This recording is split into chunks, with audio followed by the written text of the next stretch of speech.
네, 월스트리트 모닝 브리핑 함께하고 있습니다. 현재 시각 6시 이제 42분 막 지났고요. 이번에는 글로벌 인터뷰 웰스가이드의 박재훈 전무 함께하도록 하겠습니다. 어서 오세요, 안녕하세요. 전무님. 예. 네, 이렇게 또 이른 시각에 함께 나와주셔서 너무 감사합니다. 예, 감사합니다. 저희가 이제 엊그저께 바로 이제 FMC 회의 끝나고 나서 어제 관련한 이야기를 많이 했고 오늘도 보면은 시장의 상승의 또 상당 부분을 그 연준 쪽에 있어서의 비둘기로 좀 돌아선 부분에 영향을 좀 받았습니다.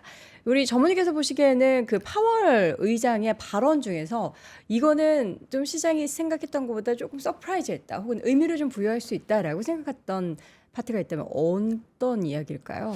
일단 오늘 그 야후 그 파이낸스에 보면은 네. 미국 주식시장 상승한 그렇죠. 그 헤드라인이 네. 뭐라고 나왔냐면 그 파월 의장이 시장에 커다란 그 위험은 공포심은 주지 않으려고 한다. 아, 이런 얘기를 불확실성을. 했거든요. 결국 그 얘기는 뭐냐면 네. 그 파월 의장이 전반적으로 그 양 긴축 그리고 양적 완화 네. 이 둘 사이에서의 그 균형 다시 얘기하면 이제 경제 성장과 인플레이션 요 두 가지 사이에서 그 균형을 이루려는 그런 그 시도로 보이고 있고요.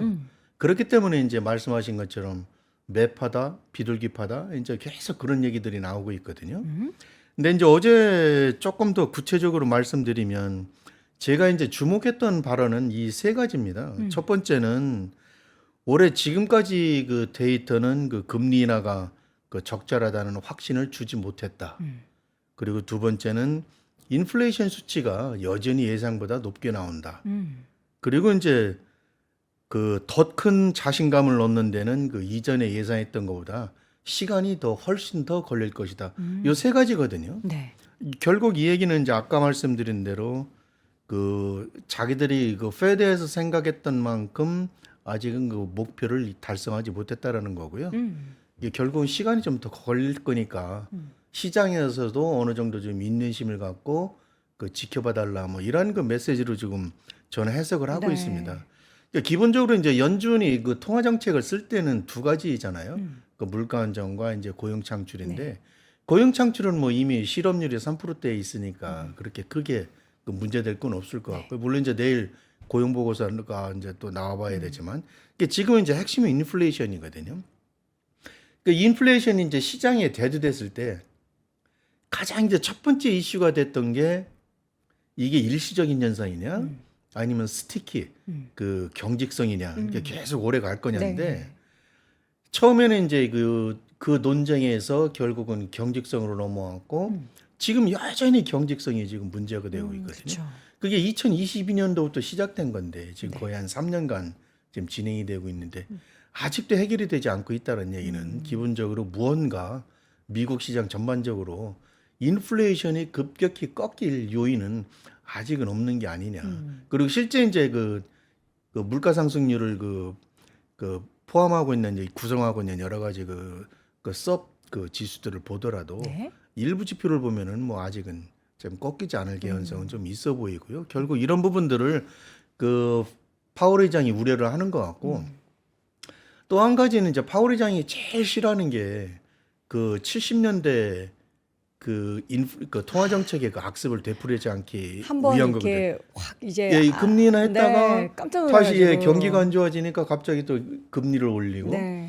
이런 부분 때문에 이제 후유증이 컸는데 이런 그 악습을 그 거듭하고 싶지 않은 것 같아요. 근데 이제 제가 그 여러 가지 그 지표들이 있는데 이제 그러면 과연 그 이 페드 의장의 발언이 시장에서는 매판지 아니면 그 비둘기판지. 비둘기판지 그 구분하기가 어려운데 그럼 혹시 이걸 계량화할 수 있는 것들이 없는가 이렇게 찾아봤는데요. 있나요? 예, 최근에 이제 나온 지표를 보면은 그런 것이 있습니다. 네. 이게 화면 한번 보실까요? 네. 이 화면에 나와 있는 지표는 이름이 그 페드 스피크 벤치마크 인덱스라는 겁니다. 예, 말 로봇 그대로 있어요? 예, 페드 네. 스피크죠. 네. 예, 페드 관련자들이 그 발언한 내용들, FOMC 회의, 그리고 이제 뭐 여러 가지 강의한 내용들, 네. 그리고 이제 블룸버그에서 그 헤드라인으로 뜬 것들, 이러한 것들 거의 한 6만 개 이상을 자연어 처리를 통해서 그 페드의 그 성향을 그 파악한 겁니다. 아, 그래서 이 지표를 볼 때 이제 그 관심을 가지셔야 될 거는 이 지표가 하향을 하고 있다는 얘기는 이게 그 비둘기로 보시면 됩니다. 아, 이 국면에서는 그 통화 정책 기조가 네. 그 완화 쪽으로 가고 있다라는 거고요. 이게 올라가고 있다는 얘기는 그 통화 정책이 매파로 변하고 있다라는 쪽으로 해석을 다시 할 수 있는 조금 거거든요. 고개를 들었대요. 예, 예. 그래서 최근에 이제 그 지표가 그 다시 4월 달 초를 저점으로 해서 지금 올라오고 있거든요. 네. 그러니까 이 올라오고 있는 거는 그 아까 뭐 인플레이션, 그러니까 파월 의장의 말도 그랬지만은 인플레이션을 진정됐다라는 그 확신을 가질 만한 데이터를 아직 보지 못했다라는 거기 때문에 그런 부분들 때문에 지금 올라오고 있는 거고요. 네. 그리고 이제 그 비둘기로 인식할 수 있었던 이제 가장 그 뚜렷한 사례가 있었죠. 혹시 뭐 기억하실지 모르겠는데 작년 12월 달에 그 파월의 그 12월 피봇이라고 그런 말이 그 나왔었습니다. 반년밖에 안 지났는데 왜 기억이 나지 않죠? 이게 그 얘기가 뭐냐면 네. 이제 시장에서 핵심이 된 게 파월 의장이 이때 이런 말을 했거든요. 네. FOMC가 끝난 다음에 그 시장을 이제 놀라게 한 것은 우리 그 FOMC 의원들은 아직 금리나 논의를 하지를 않았다. 아니, 금리나 조건을 논의를 했다. 금리나 조건에 대해서 예, 논의했다. 그리고 인플레이션이 뭐 2%까지 도달할 때까지 굳이 기다릴 필요는 없을 것이다. 이런 얘기를 했거든요. 네. 그래서 완전히 그 비둘기파적인 그런 발언으로 이렇게 돌아섰는데 실제 이 화면을 다시 한번 보시면 네. 요때가 이제 그 시점이거든요. 파월 디셈버 피봇이라고 그래가지고 네. 그리고 나서 이제 계속 그 비둘기. 완화 조치, 예, 매파적인, 아니, 그러니까 비둘기적으로 인식이 됐었고 시장은 이제 이때부터 그 이전부터 물론 상승을 했는데 S&P 500 기준으로 해서는 그 올해 그 최고점 찍을 때까지 거의 한 12% 정도 올랐거든요. 그러니까 엄청난 그 강세장을 보인 겁니다. 그래서 그 파월 의장의 발언이 그 중요한데 네. 결론적으로 말씀드리면 그 저는 기본적으로 그 파월 의장이 조금 더 그 기다리겠다라는 쪽에 조금 더 무게 중심을 두고 싶고요. 그리고 제가 이제 매번 미국 시장을 보면서 최근에 미국 시장을 보면서 느끼는 건데 네. 저도 30년 이상을 이제 그 경제나 금융을 봐왔지만 이런 국면은 또 처음 봤거든요. 이런 국면이라 하면 주요 경제 특징이 지표가 이제 흔히 그 시장에서 그 헤드라인으로 항상 나오는 대로 이제 하이어 올라온 거죠. 그 금리 수준이 이렇게 높은 상황에서 경제까지. 오래 지속되는 경우, 근데 또 경제는 좋단 말이죠. 그래서 일부에서는 그 경제학자들이 이게 새로운 그 뉴 패러다임이 아니냐 이렇게 새로운 얘기를 패러다임. 했잖아요. 예. 그래서 정말 그 저 개인적으로도 헷갈리는데 그렇지만 이제 과거 그 역사적인 그 흐름들을 보면 아직은 페드가 금리 인하를 할 가능성은 좀 적다. 조금 더 아마 지켜볼 것이다라는 지금 생각은 하고 있습니다. 예. 일단은 어제 파월은 사실 그 FMC 이전에 4월 사이에 그 연준 관련한 인사들이 굉장히 매파적인 발언하면서 금리 못 내려 인상을 오히려 할 수도 있어 이런 내용을 시장에 전달하면서 불안감을 만들었던 거를 파월 의장이 아니야 무슨 금리 인상이야 하면서 좀 다독다독했다라는 예, 맞습니다. 이야기인 거죠. 예. 근데 또 우리 전무님께서도 또 이야기해 주셨던 것도 그렇고 시장 지표를 보면은 이게 금리 인하가 올해가 될까? 그들이 이야기하는 그 목표를 특히 물가 같은 경우는 2% 달성 될까? 왜냐면 경기가 이렇게 좋은 상황에서 물가를 떨어뜨릴 만한 요인이 과연 있을까라는 그런 생각이 계속 들어요. 지금 미국 시장 이제 경제 지표들을 보면 네. 기본적으로 소득도 올라오고 있고 이제 지출도 그 늘어나고 있는 상황이거든요. 그렇죠. 그렇기 때문에 이제 결국은 인플레이션으로 그 전이가 된 건데 지금 이제 미국 시장에서 또 한 가지 이제 특징은 기업이익이 어쨌든 그 테크 섹터 쪽으로 좀 기울긴 했는데 네. 기본적으로 이제 기업이익이 계속 그 좋아지고 있고 전체적으로 큰 흐름을 놓고 보면은 기본적으로 미국 경제가 그 크게 후퇴할 가능성은 적어 보인다라는 생각은 들거든요. 경제는 계속해서 견조하게. 예, 그래서 여기서 어떤 그 샥이 그 오지 않는 이상은 그 코로나처럼 네. 그 샥이 오지 않는 이상은 기본적으로 조금 더 이런 그 견조한 경제가 더 진행되는 게 아니냐. 그럼 결국은 이제 다시 또 도돌이표인데 경제가 좋아진다는 얘기는 물가가 떨어지지 않는다는 얘기고 그렇죠. 물가가 떨어지지 않는다는 얘기는 금리를 금리나 내릴 없다. 개연성은 낮다라는 거거든요. 네. 그래서 저는 이런 현상들이 조금 더 그 진행될 것 같고요. 혹시 이제 파월 의장이 경제 정책을 이제 관리하니까 네. 제반 지표들을 보면서 이쯤에서 어느 정도 시장에 선제. 어느 워닝을 좀 줘야 되겠다고 네. 생각하면 아마 이제 메시지로 아마 전달하지 않을까라는 생각은 들거든요. 메시지. 예를 들어서 뭐 직접 실행에 옮기지는 않을 건데 네. 지금처럼 이제 이번에도 발표가 됐지만은 그 국채 만기 돌아오는 거 그 재매입하는 거 규모를 그대로 두는 거를 줄이지 않았습니까? 네. 결국 그 얘기는 이제 통화량은 실질적으로 늘리는 효과인데 실질적으로 통화량은 늘리는 건 아니죠. 네. 그래서 이러한 그 간접적인 조치. 아마 그 다음에 혹시 또 이제 시장을 반응을 보면서 이번에는 그 MBS 같은 모기지 같은 경우는 이제 그대로 뒀거든요. 그러니까 이전에 그 만기 도래하는 것들 그 재매입하는 규모 자체가 이제 950억 달러였는데 이번에 그 650억 달러로 그러니까 750억 달러로 축소를 했거든요. 네. 근데 그 중에서 그 200억 달러가 이제 모기지인데 아마 이런 부분도 건들 수도 있을 거고 아니면은 국제 쪽을 더 낮출 수도 있을 거고 네. 아마 이런 부분들은 이제 조금씩 그 선조치를 할 것 같고요. 네. 그런 조치들을 보면서 아마 그 페드의 통화 정책을 보시는 게 좋을 것 같습니다. 예. 선조치의 일환으로 방금 말씀해 주셨던 것처럼 양적 기축에 대한 속도를 좀 줄이기로 했는데 이게 그러니까 지금 당장 금리 인하를 할 수 있는 그런 상황이 아니기 때문에 그런데 또 아무것도 안 할 수는 없는 맞습니다. 그런 상황에서 지금 뭔가 카드를 계속 예, 맞습니다. 당근에 계속 이렇게 예, 살짝 예. 주고 있는 거죠, 예, 예. 시장에. 시장이 어차피 이제 페드가 그 이전에 그 페드와 지금 달라진 점은 그 시장과의 그 커뮤니케이션을 그 활발하게 해야 된다라는 그런 그 그렇죠. 기조가 들어서지 않았습니까? 그래서 그 전에 이제 계속 이제 블랙홀로 다가오니까 이게 어느 정도 이제 쟤네들은 뭐야? 왜 자기들끼리만 얘기하고 갑자기 발표해? 이러면 이제 시장이 이제 샤기 오니까 그걸 개선하기 위해서 이제 네. 계속 그 메시지를 던지는 거거든요. 근데 메시지가 한 목소리로 가면 안 되니까 각 그 연준 그 아니면 뭐 FOMC 멤버들이 이제 각기 다른 목소리를 내면서 시장이 그래 니네가 알아서 얘기해서 그래 이런 분위기거든요. 근데 묘하게 책임 회피네요. 예 시장은 근데 묘하게 또 그런 그 균형점을 찾아가고 있어요. 예. 합리적이네요. 그렇습니다. 예. 그런 측면에서 보면 기본적으로 페드가 아까도 말씀드렸지만 아마 구체적인 조치보다는 이런 그 커뮤니케이션 과래를 통해서 인플레이션을 어느 정도 유지하려는 그런 의도가 있는 게 아니냐. 성장률을 해치고 싶은 마음은 절대 없거든요. 그렇겠죠. 예.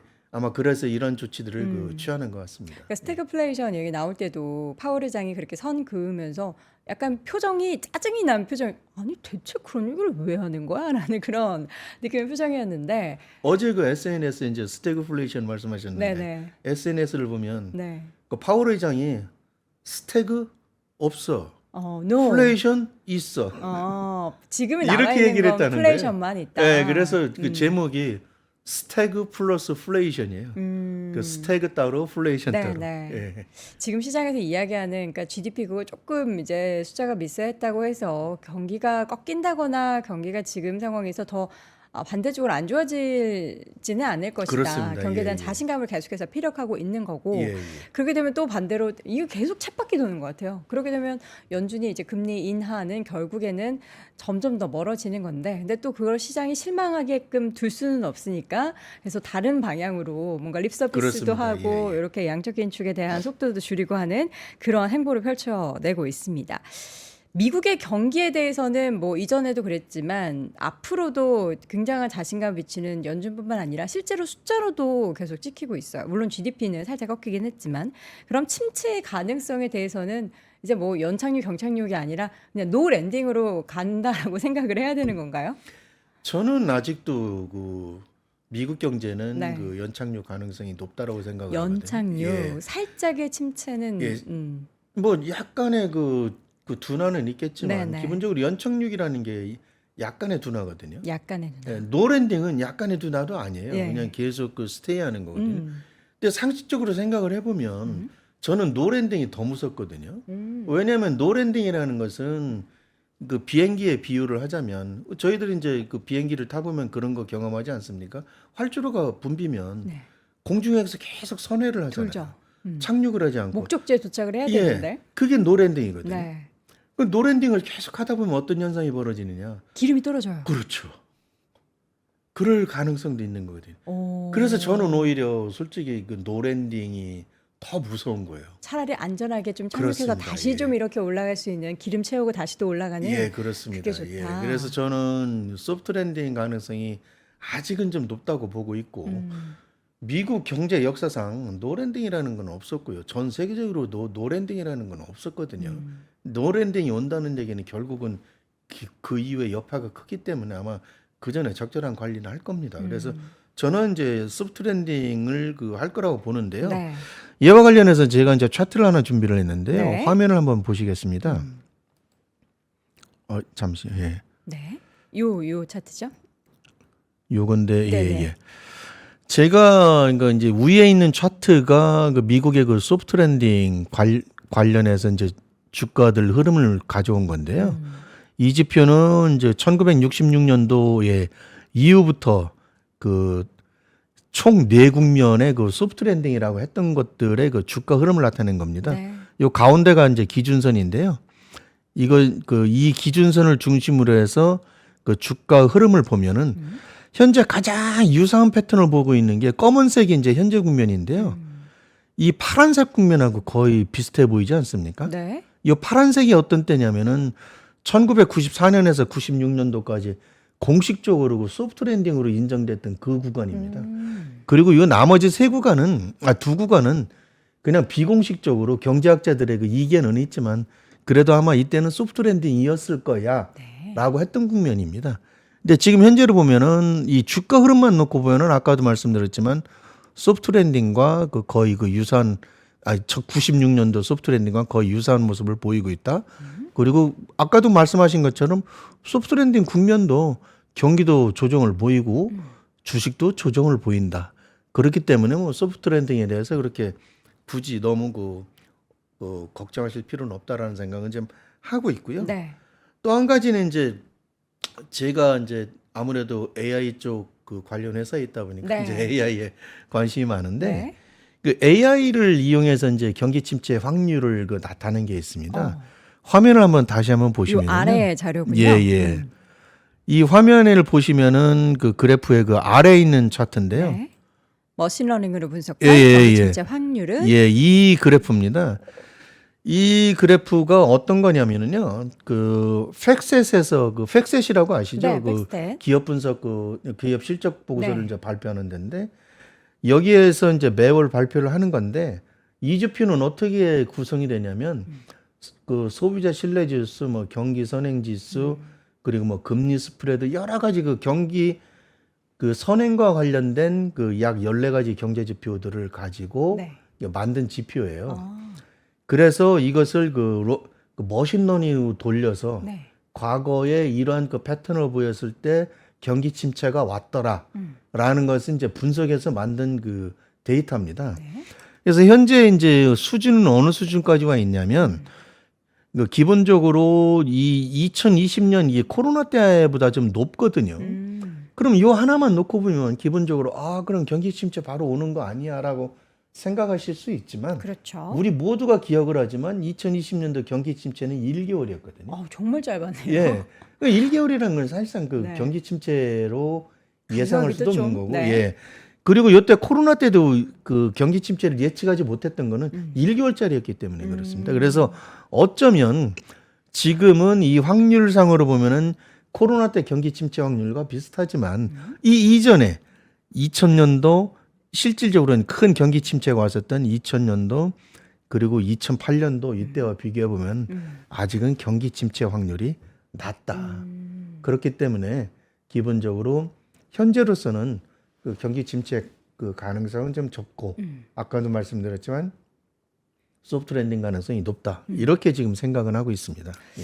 저는 또 이 대목에서 또 궁금해지는 게 그렇게 경기 침체의 가능성, 그러니까 물론 소프트 랜딩에 대한 가능성은 말씀하셨지만 경기가 확 꺾이지 않는다라고 하면 물가가 떨어지는데 가장 주요하게 영향을 미칠 만한 요인이 뭐가 있을까요? 그 인플레이션이 조금 그러니까 진정된다라는 표현보다는 어쨌든 좀 꺾일 만한 뭔가 하나는 뭐 있을 것 같은데. 지금 이제 미국에서 소비자 네. 물가를 괴롭히는 게 이제 가장 큰 게 그 주택 가격입니다. 주택 가격 쉽게 예, 예. 떨어지지 않죠. 주택 가격이 지금 떨어지질 않고 음. 있거든요. 그래서 이 부분을 이제 어떻게 해결해야 되냐는데 네. 기본적으로 공급 물량이 그 적어요. 근데 이제 일부에서는 자꾸 이제 미국의 그 부동산 침체 우려를 얘기를 하는데 일부 그 공실률 가지고 얘기를 하는데 미국 시장의 그 주택 시장이 과거와 좀 많이 바뀌었다고 합니다. 어떻게 바뀌었죠? 어떻게 바뀌었냐면 옛날에는 이제 많은 사람들 예를 들어서 3명 이상의 사람들이 그 사는 집들 네. 크기가 큰 거죠. 주택. 이런 집들 중심으로 그 샀기 때문에 지표들이 이제 다 그런 지표들만 잡히는 거거든요. 근데 최근의 흐름들은 뭐냐면 1인 가구. 1인 가구예요. 우리나라도 뭐 거의 비슷한데 그렇죠. 그렇게 주택을 작게 짓는다는 거예요. 네. 그리고 이제 그것도 이제 선별적으로. 근데 이 통계가 잘 안 잡히는 거예요. 그 얘기는 뭐냐면 기본적으로 아직도 여전히 그 저의 주택 수요가 높다라는 거고 네. 또 한 가지 특징은 뭐냐면 우스갯소리로 그 주말 부부를 상당히 많이 한다고 그래요. 주말 부부요? 예, 예를 미국에서요? 들어서 이제 샌프란시스코 같은 경우 네. 그 실리콘밸리 예를 들면 그쪽 집값이 비싸잖아요. 네. 그래서 거기에서는 단기 그 임대로 살고 있고 네. 집은 실질적으로 사는 그 주거 지역은 조금 더 멀리 외곽으로. 있게? 아. 우리로 따지면 뭐 동탄 뭐 이런 쪽이겠죠. 네. 예. 동탄도 수원이나 요새 비싸요. 좀 비싼가요? 예. 이런 어쨌든 쪽으로 수도권 외곽. 예, 그런 예. 쪽으로 이제 그 소규모 주택들이 계속 수요가 늘어난다는 거예요. 네. 그래서 쉽게 이 주택 가격이 꺾이지가 않는 거죠. 아. 그리고 그러다 보니까 이제 임대 가격도 그 안 꺾이고요. 네. 그래서 이제 전체적으로 그 쉘터 지수가 거의 소비자 물가 지수에서 차지하는 비중이 거의 한 3분의 1 정도 되거든요. 4분의 1, 3분의 1 정도 되는데 네. 이 부분이 이제 떨어지지 않는 이상은 물가 자체가 떨어질 가능성은 그 적은 거고요. 그리고 이제 또 한 가지는 계속 요새 모든 그 곡물 가격, 음식료 가격이 또 오르고 있지 않습니까? 그렇죠. 뭐 커피 가격을 보더라도 이제 알 수가 있는데. 커피, 뭐 예. 카카오, 그렇습니다. 뭐 예. 설탕, 뭐. 그래서 이런 부분들이 이제 떨어지지 않고 있는 부분들이 네. 기본적으로 미국 물가를 잡고 있다. 성장률도 성장률인데. 음. 근데 결국은 사실은 물가가 올라가면 안 쓰면 되는데. 그럼 소비가 위축되는 예, 근데 것에 아까도 말씀드렸지만 소득은 계속 어쨌든 조금씩 늘어나거든요. 예, 그렇기 때문에 소득이 지출을 그 뒷받침해 주기 때문에 이게 연결고리가 쉽게 안 아직은 끊어져요. 예. 그래서 쉽게 이게 연결고리가 언제 꺼질 것이다라고 예측하기는 상당히 어렵습니다. 그래서 저도 아까 계속 말씀드렸지만 하여간 과거 시장과 분석하기가 너무 어려운 것이 네. 데이터들이 이제 과거 패턴에서 많이 벗어나니까 이런 부분들이 이제 현재 그 주식시장의 특징이라고 할 수 있겠습니다. 그래서 항상 이제 제가 올해 시장을 보면서 생각하는 게 뭐냐면 아마 올해 시장은 내가 이전에 경험했던 거와는 완전히 다른 시장이 나올 거다라는 생각을 하고 있는데 근데 뭔지는 모르겠는데 근데 완전히 다른 시장일 거다. 네. 그래서 쉽게 저는 이제 쉽게 그 하락을 예상하지도 말고 쉽게 상승을 예상하지도 말자. 그러면 지금 스탠스는 약간 전무님 보수적이신 건가요? 지금은 약간 그렇습니다. 약간은 보수죠. 예, 그렇다고 예. 또 아예 시장에서 발을 빼기에는 발을 빼기는- 실적이 또 나오고 있기 때문에. 예, 그렇습니다. 이게 이제 시장과 연결돼서 이제 말씀을 드리면 네. 이제 어차피 이제 그 4, 5, 6 이제 2분기 이제 그 2달 남았는데 네. 기본적으로 저 개인적으로는 그렇습니다. 다른 분들은 어떨지 모르겠는데 이게 제가 옛날에 이제 펀드 운영할 때도 그랬고요. 네. 기본적으로 시장 그 내가 갖고 있는 포지션의 그 대규모 변화를 그 일으킬 때는 그때 그 기저가 되는 기준이 뭐냐면은 그 지수가 10% 이상 떨어질 것이냐. 네. 거기에 이제 기준점을 두고 있거든요. 10% 이상? 예. 10%라는 것은 우리가 익히 알고 있지만 그 기술적으로 이제 커렉션으로 인정을 하는 부분이거든요. 그 10%가 넘어가면은 20%가 될 수 있기 때문에 이제 베어로 갈 수 있는 네. 거예요. 베어는 참 고통스럽지 않습니까? 물론 커렉션도 고통스럽지만 그렇죠. 그렇지만 이제 커렉션이라는 거는 이 전제가 뭐냐면 다시 회복될 거야 라는 전제가 있는 거거든요. 그렇기 때문에 그러면 10% 견디지. 이런 측면에서 이제 생각을 하고 있거든요. 그래서 10% 이상 빠지지 않을 거라고 생각을 하면 기본적으로 저는 포지션에 이렇게 큰 변화는 가져가지는 않고요. 물론 이제 일부 약간의 그 미세 조정은 하는데 그렇다고 해서 이제 전체적으로 포지션을 바꾸거나 하지는 않습니다. 그래서 그 투자자 여러분들도 물론 이제 야 그럼 10% 빠질 거를 어떻게 예측을 할 거야? 네. 이제 이렇게 생각하시면 저도 이제 그렇죠. 드릴 말씀은 없는데 이게 저희들은 이제 나름대로 지표가 있으니까. 네네. 근데 이제 여러분들도 그런 그 어떤 그 기준점이 중요하다라는 거죠. 10%가 중요한 게 아니라 네. 나는 뭐 5%, 뭐 나는 7%, 나는 뭐 10% 이거를 기준으로 해서 나는 포지션을 변경하겠어라는 기준을 세워놓지 않으면 지수가 이제 뭐 예를 들어서 5% 빠지거나 7% 빠지거나 10% 빠지면 대응을 못 하거든요. 왜냐하면 더 빠질까 봐. 그렇죠. 무서우니까. 네. 그래서 그 기준점이 중요한 거예요. 그래서 지금은 아까도 말씀드렸지만 경험적으로 보면은 시장이 더 빠질 것이다, 더 오를 것이다라는 걱정을 하기보다는 먼저 야 시장이 얼마 빠지면은 나는 어떻게 대응할 거야라는 그런 그 전략을 스스로 한번 세워보는 그런 그 시점으로 지금을 생각하셔야 될 것 같아요. 이게 실질적으로 시장이 작년부터 쭉 계속 올라왔기 때문에 쉼 없이 올라왔기 때문에 4월 초까지 네. 그렇기 때문에 사실 투자자 여러분들도 시장 쫓아다니느라고 한 번 이렇게 멀찍이 떨어져서 본 적이 아마 그렇게 많지는 않을 거라는 생각은 들거든요. 물론 네. 이제 뭐 다수는 그렇게 하시겠지만 일부 이제 그 시청자분들은 그러실 수 있는데 네. 이럴 때일수록 한번 좀 멀찍이 떨어져서 한번 시장을 좀 조망해 보는 것도 필요할 것 같고요. 그런 측면에서 이제 우리가 또 볼 지수가 뭐냐면 뭘 봐야 되죠? 계절성들을 많이 얘기를 하잖아요. 계절성.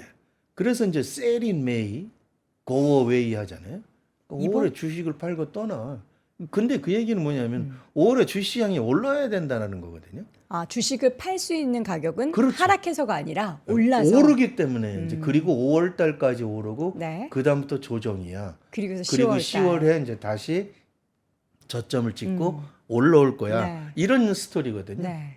그래서 이제 sell in May, go away인데 기본적으로 제가 이제 그거에 관련돼서 그 데이터를 갖고 왔는데요. 그럼 이번에도 어떻게 좀 5월이 좀 더 올라서 세린메이를 해야 될 그런 시점이라고 보시는 건가요? 저는 그렇게까지는 아닌데 시장에서 이제 하도 얘기를 하니까 네. 혹시 이제 시청자 여러분들이 네. 그 관심을 그 어떤 의미냐 물론 알고 있겠지만 네. 근데 그 이면에 숨어진 그 의미를 지금 한번 말씀드리려고 제가 사실 오늘 이 데이터를 준비를 했는데요. 좋습니다. 맨 위에 있는 거는 이제 그 5월 달그 셀인 그 5월 달에 팔고 그 10월에 들어오는 그 조건인데요. 이때 그래프 보면 전반적으로 이 강세장일 때는 네. 시장의 강세장일 때는 전혀 그 말이 먹히지가 않습니다. 그렇죠? 그 계속 올라가지 않습니까? 1월 달부터 계속 강세장일 때 네. 평균 상승률입니다. 네. 그리고 요 중간에 있는 거는 이제 모든 국면이고요. 네. 이 빨간색으로 되어 있는 거는 이제 베어마켓일 때의 그 월간 주가 상승률을 나타내는 겁니다. 네. 평균이죠. 근데 보시면 아시겠지만 5월 달부터 10월 달까지 내리 빠지거든요. 근데 강세장일 때는 완만하게 오르고 있고요. 결국 이 얘기는 뭐냐면 이 셀인 메이라는 의미는 기본적으로 약세장일 때 의미가 있는 것이다. 그렇죠. 강세장에서는 의미가 없다. 지금은 그러면은 강세장이니까. 그렇죠. 그런 질문을 하시겠죠. 야, 지금 그럼 강세장이야? 네. 약세장이야? 강세장이죠? 예. 근데 이제 제가 이런 말씀드리면 또 이제 그 시청자 여러분들이 아이 쟤 뭐야 저렇게 간단한 걸 얘기를 해 이렇게 생각할 수 있거든요. 근데 저희들도 이제 그 알고리즘 개발을 하기 위해서 이제 여러 업계에 있는 분들하고 얘기를 해보고 네. 교수님과들도 얘기를 해보면 하나같이 공통된 얘기가 있어요. 뭐예요? 뒤에 사석에서 네. 앞에서는 막 정말 멋진 얘기들. 야, 그 머신러닝, 뭐 슈퍼바이저, 뭐 프리어, 뭐 이런 걸 내보니까 뭐 이렇더라 해도 네네. 딱 뒤에 나와서는 야, 근데 사실 백테스팅을 해보니까 그냥 단순 이동평균선만큼 좋은 게 없어. 단순 이동평균선이라는 거 아시겠지만 20일 이동평균, 50일, 네. 120일, 200일 이런 거지 않습니까? 네네. 그 전략으로만 해도 이길 수가 없다라는 거예요. 제가 아무리 그 알고리즘을 짜더라도 네. 물론 더 훌륭한 보신 분들도 계시겠지만 그래서 이제 그런 측면에서 그러면은 강세장인지 약세장인지를 어떻게 판단하느냐? 그래서 이제 여러분들이 아주 쉽게 판단하시기 좋게 이제 제가 기준점을 드리는 게 200일 이동평균선을 보면 된다. 그 준비하셨죠? 예, 그래서 화면을 보시면은요. 네. 이것이 그 이 차트가 맨 그 위에 있는 차트는 그 지수가 200일 이동평균 그러니까 맨 위에 있는 거는 전반적인 그 베어마켓 흐름이고요. 요 밑에 있는 거 짙은 색으로 돼 있는 거는 S&P 500 지수가 200일 이동평균선 아래에 있을 때 그때 그 월별 상승률을 표시한 겁니다. 네. 그 보시면 아시겠지만은 5월 달에서 10월 달까지 내려오는 각도가 평상시보다 더 가파르지 않습니까? 그러니까 200일 이동평균선 다시 말씀드려서 이게 시장이 그 베어하다라고 판단되는 국면에서는 네. 5월 효과가 상당히 그 뚜렷하다. 그러면 지금 어떻게 볼 거냐? 지금은 아직은 S&P 500 지수가 200일 이동평균선 위에 있다. 그렇기 때문에 지금은 약세장이 아니고 강세장이다. 그렇다면은 과거와 다르게 네. 세리메이 효과가 그렇게 두드러지진 않을 것이다. 이렇게 지금 결론을 내릴 수 있겠습니다. 알겠습니다. 자, 시장이 사실 우리가 원하는 대로 흘러가진 않지만 앞서서 제일 저는 좀 임팩트가 있었던 게 결국에는 시장은 그것을 잘 해석하고 합리적으로 반영을 한다라는 겁니다. 지금 나오는 시그널도 여러분들 시장에서 어떻게 좀 한 발자국 좀 멀리 떨어져서 바라보시는 그런 시간도 좀 필요할 거다라는 말씀도 꼭 마음에 새기시길 바라겠고요. 오늘 제일 기억에 남는 마지막 200일 선을 계속 지켜보면서 지금이 어떤 장인지 파악해보는 시간 가져봤습니다. 자, 오늘 글로벌 인터뷰 시간 웰스가이드의 박재훈 전무와 함께했습니다. 전무님 고맙습니다. 감사합니다.